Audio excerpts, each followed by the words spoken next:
Today I'm doing a video in support of Oxfam's campaign Scorching Summer Reads. If you don't know what Oxfam is, it's a charity that's all about alleviating and ending poverty and inequality. The campaign is all about buying our summer reads from Oxfam shops. So you'll be buying books and giving to charity, which is a plus on all sides. I'm actually really lucky because there are 3, I'm pretty certain, Oxfam shops in York.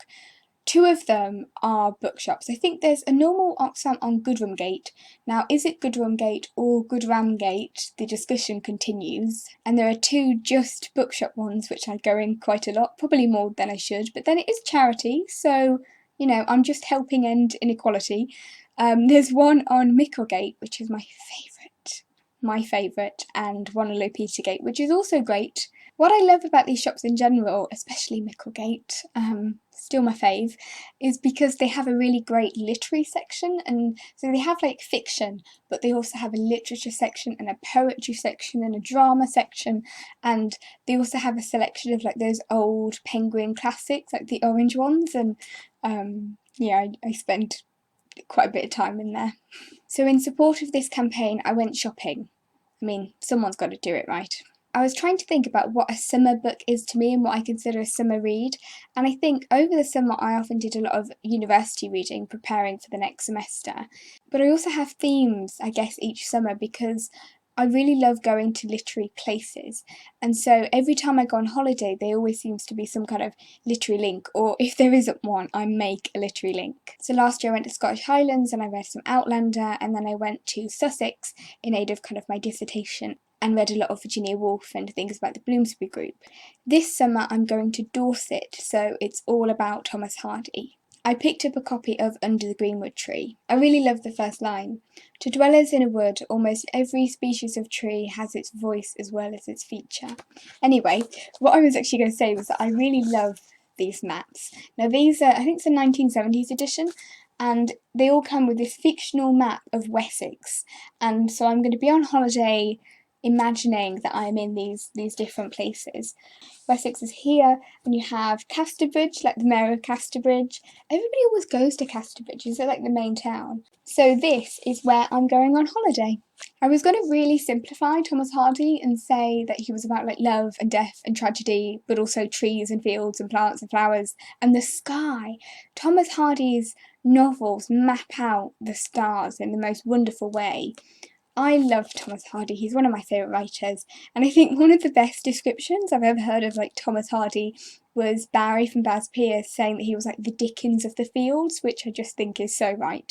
I was also a little bit naughty and bought a book I already own, but I own the movie edition tie-in cover thing that isn't as nice as the kind of the normal vintage classic edition, and this is Revolutionary Road by Richard Yates. It's one of my favourite all-time novels. This is not necessarily a summary book, it's quite a sad book.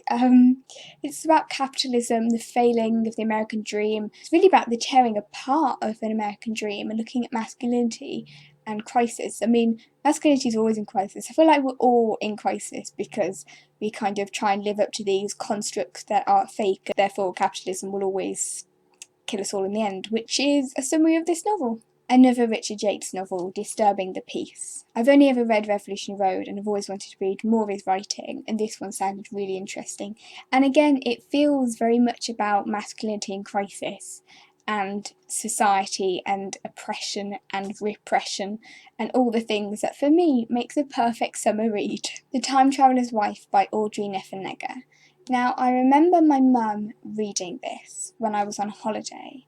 And I can't remember how young, I mean, I couldn't have been that young. Maybe I was a very young teenager. I'm thinking maybe 12, so not quite in my teens.